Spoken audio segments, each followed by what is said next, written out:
Good morning friends, welcome to future education. और आज हम पढ़ने वाले हैं metallic and non metallic character और हमारा चैप्टर चल रहा है पीरियोडिक क्लासिफिकेशन ऑफ एलिमेंट्स। तो आज हम ये जो लेक्चर पढ़ने वाले हैं ये lecture periodic classification of elements का लास्ट लेक्चर होने वाला है। ओके, और ये बहुत ही इंपॉर्टेंट कंसेप्ट है metallic and non metallic character. ठीक है, और हर दिन हमारा जो साइंस का जो लेक्चर है रोज सुबह मंडे टू सैटरडे सुबह 6:30 बजे आता है। ओके, सो हम अपना जो टॉपिक है स्टार्ट करेंगे। हम देख सकते हैं हमारे सामने है मॉडर्न पीरियोडिक टेबल जिसकी हमने स्टडी की है, और इसी मॉडर्न पीरियोडिक टेबल में हम देखेंगे metallic and non metallic character के बारे में। तो हमने इस टेबल को अच्छे तरीके से पूरा स्टडी किया हुआ है। तो यह लेक्चर देखने के पहले, इसके पहले के जितने भी लेक्चर्स हैं उनको देखना है और अच्छे से समझना है। ठीक है, तभी उनके आगे के लेक्चर्स देखने चाहिए, बिकॉज जितने भी लेक्चर्स हम पढ़ने वाले हैं आगे सभी एक दूसरे के ऊपर में डिपेंड होते हैं। ओके, तो ये है हमारा मॉडर्न पीरियोडिक टेबल जो हमने ऑलरेडी पहले पढ़ चुका है, और आज हम पढ़ने वाले हैं metallic and non metallic character. अब हमने देखा था जब हम मॉडर्न पीरियोडिक टेबल पढ़ रहे थे तो हमारे पीरियोडिक टेबल में एलिमेंट्स रखे हुए हैं। तो एलिमेंट्स होते हैं 3 प्रकार के। There are 3 types of elements.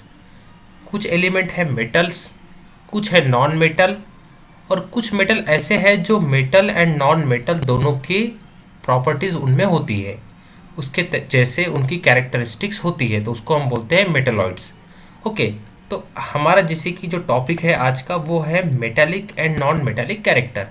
Okay, तो हम सबसे पहले फर्स्ट पॉइंट डिस्कस करेंगे। ओके, तो हमारा फर्स्ट पॉइंट है metallic elements like sodium magnesium are towards left. तो इसमें बोल रहा है कि जो मेटालिक एलिमेंट्स है जैसे कि सोडियम है, मैग्नीशियम है, यह किस साइड में, लेफ्ट साइड में है। ओके, तो हम हमारा पीरियोडिक टेबल देखेंगे। हम जैसे कि हम यहाँ देख सकते हैं सोडियम है, मैग्नीशियम है, तो ये हमारा रहा पूरा मॉडर्न पीरियोडिक टेबल है ना। ये हमारा पूरा मॉडर्न पीरियोडिक टेबल है। हम बोल सकते हैं ये जो है ये लेफ्ट हैंड साइड है और इधर जो साइड है ये राइट हैंड साइड है। ओके, सो ये जो लेफ्ट हैंड साइड में जो सोडियम मैग्नीशियम है, तो ये जो लेफ्ट साइड है इसको हम बोलते हैं मेटालिक, और जो इधर राइट साइड में है हम उनको क्या बोलेंगे, नॉन मेटालिक। तो हमारा फर्स्ट पॉइंट क्या था, metallic elements like sodium magnesium are towards left. तो जो सोडियम और मैग्नीशियम है वो कहाँ पे है, लेफ्ट साइड में है, ये देख सकते हैं हम। हमारा सेकेंड पॉइंट है the non metallic element such as sulphur chlorine are towards right. तो जो हमारे नॉन मेटालिक एलिमेंट्स है जैसे कि सल्फर और क्लोरीन वो कहाँ पे है, वो लेफ्ट साइड में है। जैसे कि हम यहाँ पे देख सकते हैं ये रहा सल्फर और ये रहा क्लोरीन। तो सल्फर और क्लोरीन कहाँ पे है, हम देख सकते हैं वो है राइट साइड में। और तो वो क्या है, नॉन मेटल है। तो मेटल्स कहाँ पे है, राइट साइड में, और नॉन मेटल्स जो मेटल्स है वो है लेफ्ट साइड में, और जो नॉन मेटल्स है वो है राइट साइड में। थर्ड पॉइंट्स, जो मेटलॉइड्स एलिमेंट लाइक सिलिकॉन है lies in between those 2 types. ठीक है, तो जो मेटलॉइड है वो कहाँ पे रहेंगे, वो मेटल्स और नॉन मेटल्स के बीच में रहेंगे। तो हम देख सकते हैं जैसे कि यहाँ पे लेफ्ट साइड में मेटल है, राइट साइड में नॉन मेटल है, और हम यहाँ पे देख सकते हैं एक जिगजैग लाइन है। तो ये जिगजैग लाइन के पास में जैसे कि हम देख सकते हैं ये सिलिकॉन है, ये जर्मेनियम है, आर्सेनिक है ना। तो ये जो है जिगजैग लाइन को लग के ये है मेटलॉइड्स। तो ये है मेटलॉइड्स, ये एक मेटलॉइड है, ये मेटलॉइड है, ये 2 मेटलॉइड है, ये 2 मेटलॉइड है, ये एक मेटलॉइड है और ये एक मेटलॉइड है। ठीक है, तो ये है मेटलॉइड। तो जिगजैग लाइन ये क्या है, मेटल, ये जो मेटल है और ये जो नॉन मेटल है। ठीक है, तो इन दोनों के बीच में ये जो है इसको हम बोलेंगे मेटलॉइड। तो यहाँ तक ये दिख रहा है हमको एल्यूमिनियम जो कि मेटल है, तो ये जो हमको दिख रहे हैं ये सभी मेटल्स है ये। ठीक है, और ये जो है यहाँ पे ये है नॉन मेटल्स। ये जिगजैग लाइन के ऊपर ये जो हमको दिख रहे हैं यहाँ पे ये है नॉन मेटल्स। नेक्स्ट पॉइंट हम डिस्कस करेंगे, a similar pattern is also observe in other periods. तो हम जो दूसरे पीरियड्स है उसमें भी ये पैटर्न ऑब्जर्व कर सकते हैं। It is seen that the zigzag line separate the metal from non metals in the periodic table. मैंने यही बताया था कि ये जो जिगजैग लाइन है ये जिगजैग लाइन क्या करती है, जो मेटल है और यहाँ जो नॉन मेटल है इन दोनों को क्या करती है, अलग अलग करती है।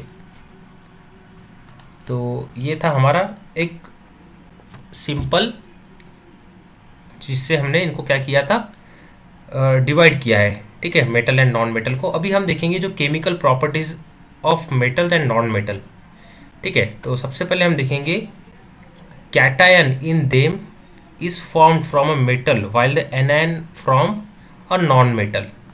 अब जो मेटल है वो क्या करेंगे, वो कैटायन बनाएंगे, ठीक है।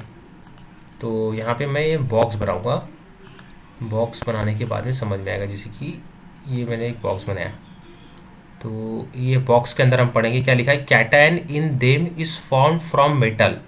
तो कैटायन किससे बनेंगे, मेटल से बनेंगे, ठीक है। कैटायन किससे बनेंगे, ये बनेंगे मेटल से।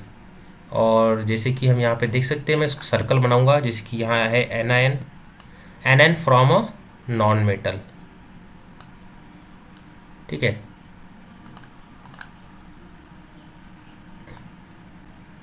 तो anion from a non metal.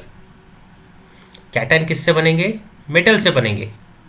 इतना याद रखना है कि कैटायन किससे बनेंगे, मेटल से बनेंगे, और एनायन किससे बनेंगे, नॉन मेटल से बनेंगे। अब हम नेक्स्ट पॉइंट देख सकते हैं, second point, metal atoms have a tendency to form a cation by losing its valency electron. Okay, so metal, फिर से मैं इस मेटल को इस बॉक्स में लाऊंगा। Metal atoms have tendency to form a cation by losing its valency electron, valency electron. This property is called electropositivity of an element. अब जो मेटल एटम होते हैं वो क्या करते हैं, वो अपना इलेक्ट्रॉन लूज करते हैं। अब क्या होता है, जैसे कि इलेक्ट्रॉन निगेटिवली चार्ज होता है, तो एक इलेक्ट्रॉन वो लूज कर देगा, तो एक इलेक्ट्रॉन कम हो जाएगा, तो उसका एक पॉजिटिव चार्ज तो बढ़ जाएगा।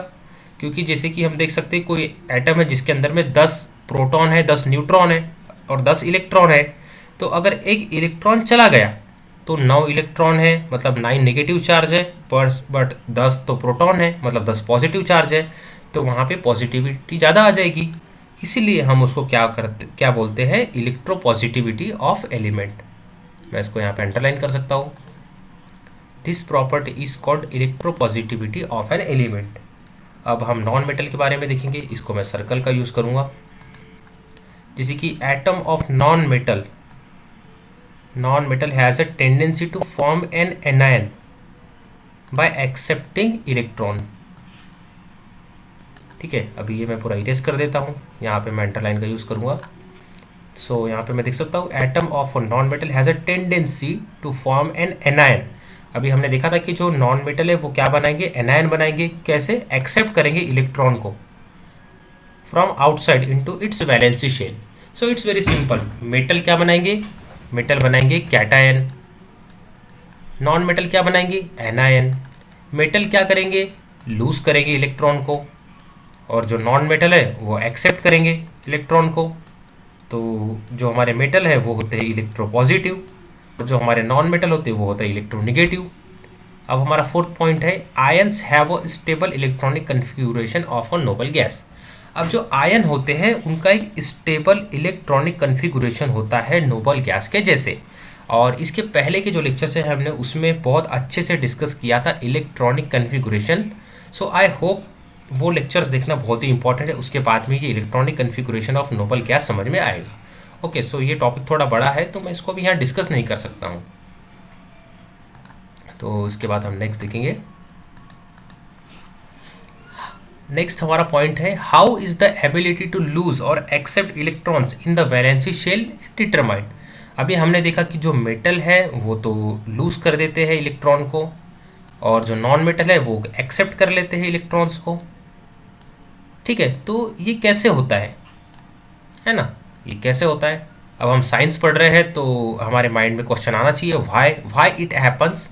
सो our first point is, all electrons atom are held by the attractive force exerted on them by the positively charged nucleus। अभी हमने देखा कि जो इलेक्ट्रॉन होते हैं, ठीक है, इलेक्ट्रॉन और प्रोटॉन और न्यूट्रॉन होते हैं, ठीक है। तो एक फोर्स ऑफ अट्रैक्शन होता है न्यूक्लियस के बीच में और इलेक्ट्रॉन के बीच में। तो फर्स्ट पॉइंट यही बोल रहा है कि all electron atom are held by the attractive force exerted on them positively charge nucleus. तो एटम में इलेक्ट्रॉन रहते हैं, उनके बीच में जो अट्रैक्शन होता है वह पॉजिटिवली चार्ज न्यूक्लियस के कारण होता है। तो जो न्यूक्लियस होता है उसका चार्ज पॉजिटिव होता है ना। अब न्यूक्लियस, ऐसा नहीं कि न्यूक्लियस में एन है इसका मतलब वो न्यूट्रल है, ऐसा नहीं है, क्योंकि न्यूक्लियस में क्या होता है, प्रोटॉन और न्यूट्रॉन दोनों होते हैं। अब प्रोटॉन का चार्ज तो पॉजिटिव होता है, न्यूट्रॉन का तो कोई चार्ज ही नहीं होता है, तो हम बोल सकते हैं कि न्यूक्लियस का चार्ज क्या हो गया, पॉजिटिव हो गया। सेकेंड पॉइंट हम बोल सकते हैं electrons in the inner shells lie in between the valency shell and the nucleus.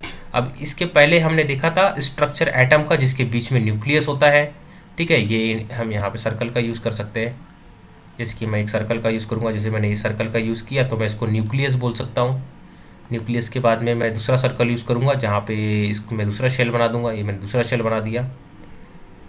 बना दिया, ये है इसका वैलेंसी, वैलेंसी बोल रहा हूँ नहीं, नॉर्मल शेल है, ठीक है। ये इनर शेल है ब्लू कलर के, ये मैंने इसके इनर शेल बना दिए। इसके बाद में जो हमारा आउटर शेल है उसको मैं ग्रीन कलर से बना देता हूँ, ठीक है। तो ये मैंने बना दिया इसका आउटर शेल। तो हमने देखा था जैसे कि ये एक एटम है, तो ये जो रेड कलर से मैंने बनाया है ये क्या है, इसका न्यूक्लियस है। और ये जो बीच में जो शेल्स है ना, ये इनर शेल्स है, और जो ये ग्रीन में दिख रहा है ये क्या है, वैलेंसी शेल है। तो हम यहाँ से समझ सकते हैं हमारा सेकेंड पॉइंट कि electrons in the inner shell lie between the valency shell and the nucleus. Fourth है because of presence of the effective nuclear charge exerting an attractive force on the valence electron is somewhat less than the actual nuclear charge। क्या होता है कि because of the presence the effective nuclear charge exerting an attractive force on the valence electron is somewhat less than the actual nuclear charge। अब जो actual जो nuclear charge होता है, तो वैलेंसी जो इलेक्ट्रॉन होता है, ठीक है, उस पर उतना नहीं लगता है वो, ओके। वैलेंस इलेक्ट्रॉन पे कम लगता है वो चार्ज, यही हमारा थर्ड पॉइंट है। Because of the presence of effective nuclear charge exerting an attractive force on the valence electron is somewhat less than the actual nuclear charge, okay. अब fourth point है कि the number of valence electron in metal is small, 1 2 3, मतलब कि एक तो 1 रहेगा, एक तो 2 रहेगा, या तो फिर 3 रहेगा, ठीक है। एक तो 1 रहेगा, एक तो 2 है, तो 3 रहेगा। The number of valence electron in the metal is small, 1 2 and 3। Fifth point is effective nuclear charge exerting attractive force on valency electron is small. अब जो हमने देखा था इसके पहले ही कि जो effective nuclear charge exerting attractive force on valency electron is small, जो वैलेंसी इलेक्ट्रॉन रहेगा उसमें क्या रहेगा, स्मॉल रहेगा। And sixth point is the combined effect of this two factors metals have a tendency to lose the valency electron to form cations having a stable noble gas configuration. So यही हमारे जो दो factor है, जो point number 4 और point number 5, क्योंकि जो उसके वैलेंसी इलेक्ट्रॉन है वो है स्मॉल 1 2 या 3। एंड जो नेक्स्ट पॉइंट है वो है कि जो अट्रैक्टिव जो फोर्स होता है वो कम होता है वैलेंसी इलेक्ट्रॉन के लिए, इसीलिए जो मेटल होते हैं उनकी टेंडेंसी होती है कि वो इलेक्ट्रॉन को लूज़ कर दे, ठीक है, लूज़ कर देते हैं। और लूज़ करने की वजह से क्या होगा, एक इलेक्ट्रॉन कम हो जाएगा, तो एक इलेक्ट्रॉन कम हो रहा है, प्रोटॉन तो जितने का उतना ही है, तो उस पर क्या आ जाएगा, पॉजिटिव चार्ज आ जाएगा। तो जिसके आयन के ऊपर में पॉजिटिव चार्ज रहता है उसको बोलते हैं कैटायन। जिसके ऊपर पॉजिटिव चार्ज रहेगा उसको क्या बोलेंगे हम, कैटायन। और उसका क्या रहेगा, जो कैटायन रहेगा उसका एक स्टेबल नोबल गैस कन्फिगुरेशन रहेगा। तो नोबल कन्फिगुरेशन के लिए क्या देखना है, इसके पहले का जो इलेक्ट्रॉनिक कन्फिगुरेशन का जो लेक्चर है वो देखना है, उसके बाद में ये टॉपिक पूरा क्लियर हो जाएगा। अब हम यहाँ पे एक फिगर देखेंगे। अब इस फिगर में हम देख सकते हैं, इस टेबल में जो हमको ये दिख रहा है थोड़ा लाइट ब्लू कलर में, ये मेटल है, ठीक है। इसके पहले मैंने बोला था, और ये जो जिगजैग लाइन बोला था मैंने, तो जिगजैग लाइन क्या है, मेटलॉइड की लाइन है। और मेटलॉइड के राइट साइड में क्या है, यहाँ पे नॉन मेटल है। और ये जो जिगजैग लाइन है ये मेटलॉइड के लेफ्ट साइड में क्या है, ये मेटल है। तो हम यहाँ पे देख सकते हैं, ओके। सो अभी हमने मेटल और नॉन मेटल के केमिकल कैरेक्टरिस्टिक के बारे में देखा था। अभी हम इस जो हमको फिगर दिख रही है, अभी हम इसको स्टडी करेंगे और इसको और भी अच्छे से डीप में पढ़ने की कोशिश करेंगे, जिससे हमारे और भी कंसेप्ट्स क्या हो जाएंगे, क्लियर हो जाएंगे। सो हमारा पॉइंट है metallic character of element belonging to the same group. अब जो सेम ग्रुप में जो एलिमेंट्स है उनमें क्या मेटालिक कैरेक्टर रहेगा, उनके मेटेलिक कैरेक्टर में क्या चेंजेस आने वाले हैं अगर हम एक ग्रुप से दूसरे ग्रुप में जाएंगे, है ना। तो हम देखेंगे यहाँ पे। अब सबसे पहले तो हम देखेंगे हमारी फिगर, ये रही हमारी फिगर। सो हम यहाँ देख सकते हैं हमारे सामने है मॉडर्न पीरियोडिक टेबल। यहाँ पे हमने देखा था जो इस वन यहाँ लिखा ये ग्रुप है, first group, second group, third, fourth, fifth and यहाँ पे 18 ग्रुप है एंड 7 पीरियड देखा था हमने, जिसकी 1 2 3 4 5 6 7। ओके, सो हम सबसे पहले ग्रुप्स में स्टडी करेंगे कि ग्रुप में जो मेटेलिक कैरेक्टर है वो कैसे रहेगा। Okay, so first point is while going down a group a new shell gets added resulting in an increase in the distance between the nucleus and the valence electron। अब हमने देखा था कि जब मॉडर्न पीरियोडिक टेबल में हम जब first group से सेकेंड ग्रुप में जाते हैं, ओके,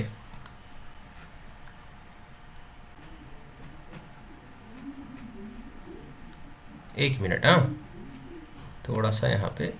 सो हम यहाँ पे ग्रुप्स की बात कर रहे हैं, तो हम यहाँ ग्रुप्स में देख सकते हैं कि जब हम सेम ग्रुप में, जैसे कि ये मॉडर्न पीरियोडिक टेबल रहा, जैसे कि फर्स्ट ग्रुप है, ओके, सो फर्स्ट ग्रुप है, ये सेकंड ग्रुप है, ये थर्ड ग्रुप है। तो जब हम एक इसी ग्रुप में ऊपर से नीचे जाएंगे, सेम ग्रुप में, है ना, सेम ग्रुप में हम जा रहे हैं, ग्रुप की हम बात करेंगे तो सेम ग्रुप, जब हम इस ग्रुप में जब हम ऊपर से नीचे जाएंगे, टॉप से हम कहाँ जाएंगे, बॉटम की तरफ जाएंगे। तो हमने क्या देखा था, जब हम टॉप से बॉटम की तरफ जाते तो क्या होता है, फर्स्ट पीरियड से सेकंड पीरियड में जाते तो क्या होता है, एक एक्स्ट्रा शेल ऐड हो जाती है। अब एक्स्ट्रा शेल ऐड हो जाएगी, एक्स्ट्रा शेल ऐड हो जाने से क्या हो जाएगा, उसका जो एटॉमिक रेडियस है वो बढ़ जाएगा। अब एटॉमिक रेडियस बढ़ जाएगा, एटॉमिक रेडियस बढ़ जाने से क्या हो जाएगा, एटॉमिक रेडियस बढ़ जाने से जो अट्रैक्शन है न्यूक्लियस का और आउटर मोस्ट इलेक्ट्रॉन का जो अट्रैक्शन है वो क्या हो जाएगा, कम हो जाएगा, है ना, तो कम हो जाएगा। तो हम यहाँ पे देख सकते हैं first point, while going down a group a new shell gets added. तो ये तो इतना हमको पता है कि एक नई शेल ऐड हो जाती है, resulting in an increase in the distance between the nucleus and valence electron. तो क्या होता है, जो डिस्टेंस है न्यूक्लियस का और वैलेंस इलेक्ट्रॉन का वो बढ़ जाता है। सेकेंड पॉइंट है, this result in lowering the effective nuclear charge and thereby lowering the attractive force on the valence electron. अब एक नई शेल ऐड हो गई, ओके, अब डाउन द ग्रुप हम आए, एक नई शेल ऐड हो गई, जैसे कि हम यहाँ पे देख सकते हैं एक नया शेल ऐड हो गया। तो नया शेल ऐड होने से जो इफेक्टिव न्यूक्लियर चार्ज है वो कम हो जाएगा, attractive force on the valency electron. Okay, so I hope second point भी समझ में आ गया होगा। Now third point, as a result of this the tendency of the atom to lose electron increases. अब एक नई शेल ऐड हो गई, एक रेडियस बढ़ गई, अट्रैक्शन कम हो गया। अब अट्रैक्शन जब कम हो जाएगा तो जो इलेक्ट्रॉन है वो तो इजीली वहाँ से निकल जाएगा। जब अट्रैक्शन ही कम है तो आसानी से इलेक्ट्रॉन को लूज कर देगा ना, वही तो ये पॉइंट है। As a result of this the tendency of atom to lose electron easily, also the penultimate shell becomes the outer most shell on losing the valence electron. The penultimate shell is a complete octet. Therefore, the resulting cation has a special stability. Due to this, the tendency of the atom to lose electrons increases further. अब क्या होता है कि अब एक नई shell add हो गई, एटॉमिक रेडियस भी बढ़ गई, जो अट्रैक्शन था न्यूक्लियस का और आउटर मोस्ट इलेक्ट्रॉनिक शेल का, जहाँ पे हमारे वैलेंसी इलेक्ट्रॉन थे, वो अट्रैक्शन कम हो गया। तो क्या होगा, अभी अट्रैक्शन कम हो गया तो हमारा जो इलेक्ट्रॉन है वो आसानी से लूज हो जाएगा। तो जो हमारा वैलेंस इलेक्ट्रॉन है वो आसानी से लूज हो जाएगा, और जो हमारी जो आउटर मोस्ट शेल बची थी उसको हम क्या बोलेंगे, पेनल्टीमेट शेल बोलेंगे। अब वो क्या हो जाएगा, कंप्लीट ऑक्टेट बन जाएगा, मतलब कंप्लीट बन जाएगा। जैसे कि हमारा नोबल गैस की तरह इलेक्ट्रॉनिक कॉन्फ़िगरेशन होता है वैसे, जैसे कि फर्स्ट का 2 होता है, सेकेंड का 8 होता है, थर्ड का 18 होता है, बट अगर 18 नहीं है तो कम से कम मिनिमम 8 होना चाहिए। Okay, due to this the tendency of the atom to lose electron increases further. तो हम जैसे जैसे डाउन द ग्रुप जाएंगे तो वैसे वैसे जो इलेक्ट्रॉन लूज करने की टेंडेंसी है वो बढ़ते जाएगी। So the metallic character of an atom is its tendency to lose electron. तो हम यहाँ से बोल सकते हैं कि जो मेटेलिक कैरेक्टर है किसी एटम का, उसकी टेंडेंसी होती है कि वो इलेक्ट्रॉन को लूज करेगा। तो हम जब भी बात करेंगे किसी भी मेटल की, तो मेटल क्या करते हैं, इलेक्ट्रॉन को लूज करते हैं। इसलिए तो हमको शॉक लगता है जब हम किसी आयरन रॉड को जब हम हाथ लगाते हैं, और अगर वो समझ लीजिए कोई इलेक्ट्रिक वायर उस पर टच है, अगर वो डायरेक्ट है, अगर जब हम उसको टच करते हैं तो हमको शॉक लगता है। शॉक लगने का क्या रीज़न है, बिकॉज उसमें फ्री इलेक्ट्रॉन्स होते हैं। मेटल में क्या होते हैं, फ्री इलेक्ट्रॉन होते हैं। इसीलिए तो जो हमारे वायर्स होते हैं वो मेटल के बने होते हैं, है ना। मेटल जैसे कि एल्यूमिनियम का होता है हमारा वायर, आयरन का होता है, कॉपर का होता है। क्यों होता है, बिकॉज उसमें फ्री इलेक्ट्रॉन होते हैं, वो आसानी से इलेक्ट्रॉन को लूज कर देता है। और जब हमको शॉक लगता है वो क्यों होता है, because of the flow of the electron. Okay, so यही कारण है। ओके, सो हमेशा याद रखना है कि जो मेटल होते हैं वो हमेशा इलेक्ट्रॉन को लूज करते हैं, उसके इलेक्ट्रॉन लूज होते हैं, आसानी से वो ट्रैवल करते हैं। Therefore, the following trend is observed. इसलिए ये एक ट्रेंड हमको मिलता है, the metallic character of element increases while going down the group. और हम जैसे जैसे हमारे ग्रुप में नीचे आएंगे तो जो मेटालिक कैरेक्टर है वो इंक्रीज होगा। इंक्रीज क्यों होगा, बिकॉज एटम का साइज बढ़ते जाएगा, रेडियस बढ़ते जाएगी, the attraction between the nucleus and the outer most shell gets decreases, and because of this the attraction decreases and the metal lose its electron very easily. और हम बोल सकते हैं कि जब हम टॉप से बॉटम की तरफ जाएंगे तो जो हमारा मेटेलिक कैरेक्टर है एलिमेंट का, वो क्या है, बढ़ते जाएगा, इंक्रीज होते जाएगा। सो ये हमारा इसका रीज़न है। और इसीलिए मेटल्स कंडक्टर होते हैं, गुड कंडक्टर ऑफ इलेक्ट्रिसिटी होते हैं। ये इसका प्रैक्टिकल एग्जाम्पल है। हमारे घरों में कहीं भी हम देख सकते हैं कि जो हमारे वायर्स होते हैं वो मेटल के बने होते हैं, तो यही रीज़न है उसका। Okay, so now we will see next. अभी हमने ग्रुप की बात कर लिए, अब हम पीरियड्स की बात करेंगे। ओके, सो हम सबसे पहले हमारा मॉडर्न पीरियोडिक टेबल देखेंगे। हमारे मॉडर्न पीरियोडिक टेबल में 7 पीरियड्स है। ये first period, second, third, fourth, fifth, sixth, seventh. अभी हम क्या करेंगे, पीरियड में हम लेफ्ट से राइट के तरफ में जाएंगे। अभी हम ग्रुप में टॉप से बॉटम की तरफ आ रहे थे, अभी हम पीरियड में लेफ्ट से राइट के तरफ में जाएंगे। ओके, सो हम अपने पीरियड के अभी स्टडी करेंगे। So first point is left to right within a period the outer most shell remains the same. अब हमने क्या देखा था कि जब हम पीरियड में जब ट्रैवल करते हैं लेफ्ट साइड से राइट साइड के तरफ में, तो नंबर ऑफ शेल तो सेम रहती है। जैसे फर्स्ट पीरियड में नंबर ऑफ शेल 1 है तो 1 ही रहेगी, सेकेंड पीरियड में नंबर ऑफ शेल 2 है तो 2 ही रहेगी, और थर्ड पीरियड में जाएंगे तो जितनी नंबर ऑफ शेल्स है उतनी ही रहेगी। सिर्फ उसमें क्या होता है, number of proton and number of electron है वो बढ़ते जाते हैं, है ना। क्या होता है, number of electron and number of proton क्या होते हैं, बढ़ते जाते हैं। So left to right within a period the outer most shell remains the same. Second point, positive charge on the nucleus goes on increasing while the atomic radius goes on decreasing and the effective nuclear charge goes on increasing. Okay, so अब shell तो same है, shell बढ़ नहीं रही, shell तो constant है same period में। अब जैसे कि उसी सेम शेल में number of electron and number of protons बढ़ते जाएंगे, तो जो पॉजिटिव चार्ज है न्यूक्लियस का वो बढ़ते जाता है, और जो एटॉमिक रेडियस है वो डिक्रीज होती जाती है विद इन अ पीरियड। हमने इसके पहले देखा था। And the effective nuclear charge goes on increasing, और जो इफेक्टिव न्यूक्लियर चार्ज है वो भी बढ़ते जाता है। अब न्यूक्लियर चार्ज बढ़ेगा तो क्या होगा, न्यूक्लियर चार्ज बढ़ेगा तो क्या होगा, as a result the tendency of atom to lose valency electron decreases.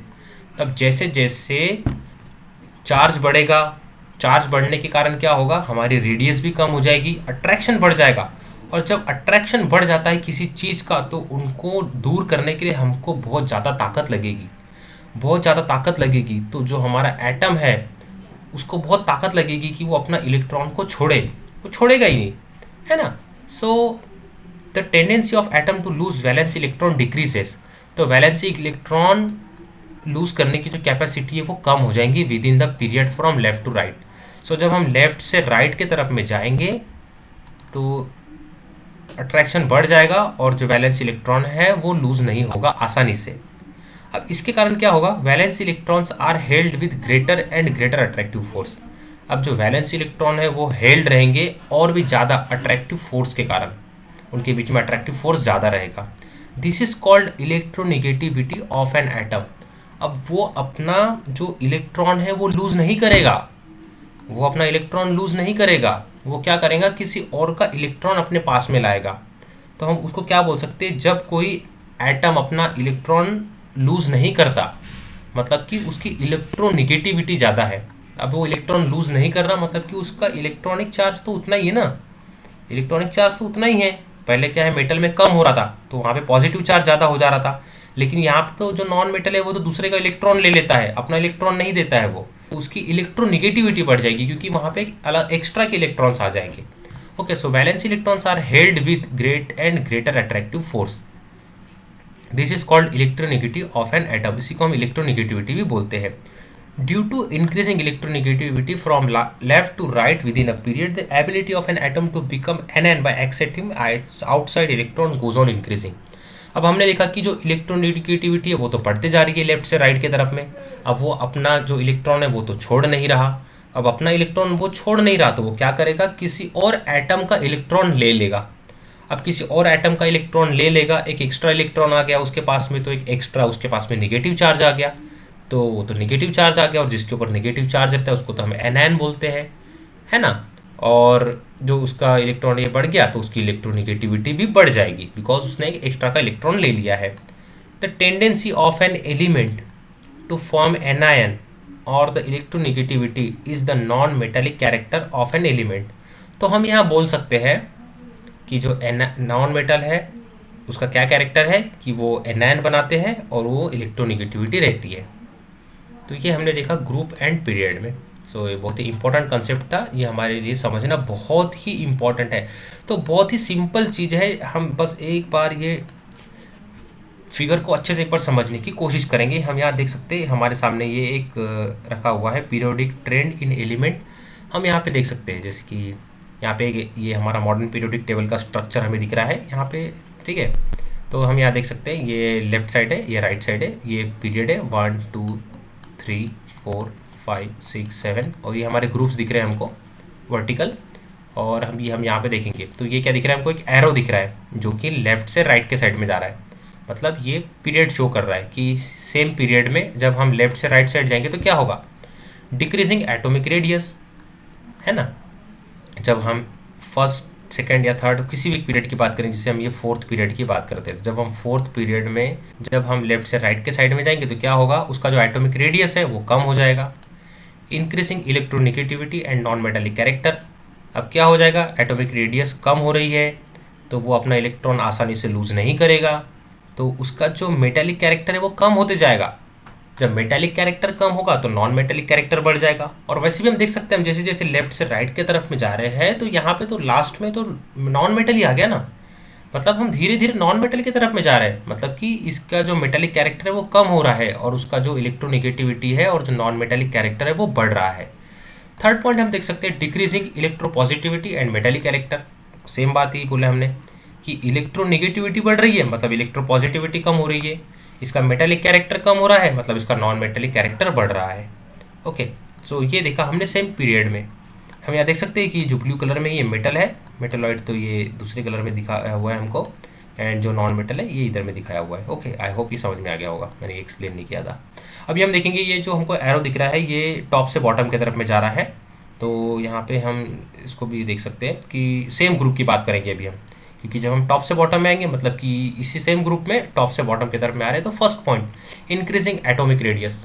या वी नो कि जब हम फर्स्ट पीरियड से सेकंड पीरियड में जाते हैं, सेकंड पीरियड से थर्ड पीरियड में जाते हैं तो एक एक्स्ट्रा शेल है वो ऐड हो जाती है।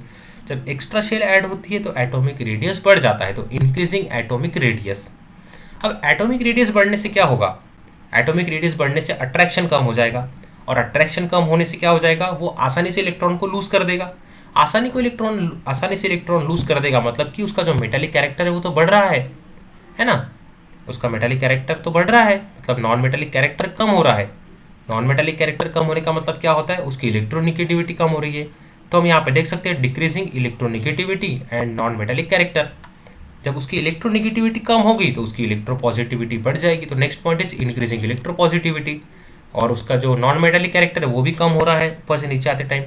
जब हम ऊपर से नीचे आएंगे, जब उसका नॉन मेटालिक कैरेक्टर कम हो जाएगा मतलब कि उसका मेटालिक कैरेक्टर बढ़ जाएगा। सो इट्स वेरी सिंपल। ऊपर से जब हम नीचे आएंगे तो रेडियस बढ़ेगी, इलेक्ट्रोनेगेटिविटी कम होगी, इलेक्ट्रोपॉजिटिविटी बढ़ेगी, बट नॉन मेटालिक कैरेक्टर कम होगा और मेटालिक कैरेक्टर बढ़ जाएगा। ओके, सो एक बार ये पूरा कंसेप्ट समझ में आ गया तो ये टॉपिक पूरा क्लियर हो जाएगा। एंड एट लास्ट मैंने एक छोटा सा टॉपिक था वो मैंने यहाँ पे लेने का सोचा है, और इसके साथ ही हमारा जो ये चैप्टर ये भी कंप्लीट हो जाएगा। और इसके बाद हम नेक्स्ट चैप्टर पढ़ने वाले हैं जिसमें हम केमिकल रिएक्शंस एंड इक्वेशंस के बारे में पढ़ने वाले हैं। ये हमारा केमिस्ट्री का ही एक चैप्टर है। ये कंप्लीट होने के बाद में हम जो हमारा पार्ट 2 है साइंस का वो हम पढ़ने वाले हैं, जिसमें हम बायो स्टार्ट करेंगे और बहुत ही इंटरेस्टिंग रहने वाला है वो। तो हम यहाँ पे केमिस्ट्री का पूरा मतलब एंड कर लेते हैं एक next chapter chemical reaction and equation के साथ में, जहाँ से हमारा अच्छा कंसेप्ट क्लियर हो जाएगा। उसके बाद में हम सीधा बायो स्टार्ट करेंगे। सो एक लास्ट टॉपिक बचा था जिसमें था ग्रेडेशन इन हेलोजन फैमिली। अब हेलोजन फैमिली, अब हेलोजन क्या है? ये तो नया वर्ड आ गया हमारे सामने, हेलोजन, है ना सर? अभी हेलोजन क्या है ये बताइए। तो यहाँ पे हम देख सकते हैं 17th एक ग्रुप है सर, ठीक है? तो जो 17th ग्रुप है इसको हम बोलते हैं हेलोजन। अब हेलोजन यहाँ पे है fluorine, chlorine, bromine, iodine. Okay, तो ये हमारे सामने यहाँ पे है हेलोजन, तो हम इनको हेलोजन बोलते हैं। इतना याद रखना है कि इनको सिर्फ हम हेलोजन बोलते हैं अभी, ठीक है? सिर्फ इतना याद रखना है। So the group 17 contains the member of halogen family. इनको हेलोजन इसलिए बोला जाता है क्योंकि ये बहुत रिएक्टिव भी होते हैं, बहुत ज़्यादा रिएक्टिव होते हैं। And all of them have a general formula X2, और इनका एक जनरल फार्मूला भी है X2। और इसका कहाँ यूज़ होता है मैं वो भी बताऊंगा हेलोजन का। जब ये इतने रिएक्टिव है तो इसका यूज़ कहाँ होगा वो भी मैं बताऊंगा। ओके, सो लास्ट में बताऊंगा। So all of them have a general formula X2। बहुत ही ज़बरदस्त एप्लीकेशन है हेलोजन फैमिली का, बहुत ज़बरदस्त एप्लीकेशन। और सबको पता है कि इसका कहाँ होता है, हमारे घरों में होता है इसका यूज़। बट बहुत सारे लोगों को, स्टूडेंट्स को ये भी नहीं पता है कि हेलोजन का हमारे घर में कहाँ यूज़ होता है। Okay, so this is very important halogen. And मैं एक इंजीनियरिंग स्टूडेंट हूँ, I am a mechanical engineer, so I know about halogens कि उनका यूज़ कहाँ होता है, उनका एप्लीकेशन क्या है। Okay, so third point is a gradation is observe in their physical state down the group. और उनका फिजिकल स्टेट है वो भी डाउन द ग्रुप जाओ तो वो भी चेंज होता है। And fourth point is fluorine. Fluorine है जैसे कि हमने बोला उसका फॉर्मूला X2 है, तो फ्लोरीन है तो F2 हो जाएगा, क्लोरीन है तो Cl2 हो जाएगा, एंड जो ब्रोमीन है उसका Br2 हो जाएगा। Okay, is a liquid while iodine is solid. और जो फ्लोरीन और क्लोरीन है वो गैस है, गैसेस स्टेट में रहता है नॉर्मली, और जो ब्रोमीन है वो लिक्विड स्टेट में रहता है, और जो आयोडीन है वो सॉलिड स्टेट में रहता है। ओके, सो हेलोजन का अब एप्लीकेशन बताइए सर। सबसे पहले तो अब आयोडीन, आयोडीन वाला नमक, ये तो हमने सुना ही है कि हमारे नमक में आयोडीन होना चाहिए। अगर आयोडीन हमारे नमक में होता है, सॉल्ट में नमक होता है, तो हमें जो गॉइटर का जो प्रॉब्लम होता है वो नहीं होता है। ओके, सो हमने आयोडीन का बता दिया।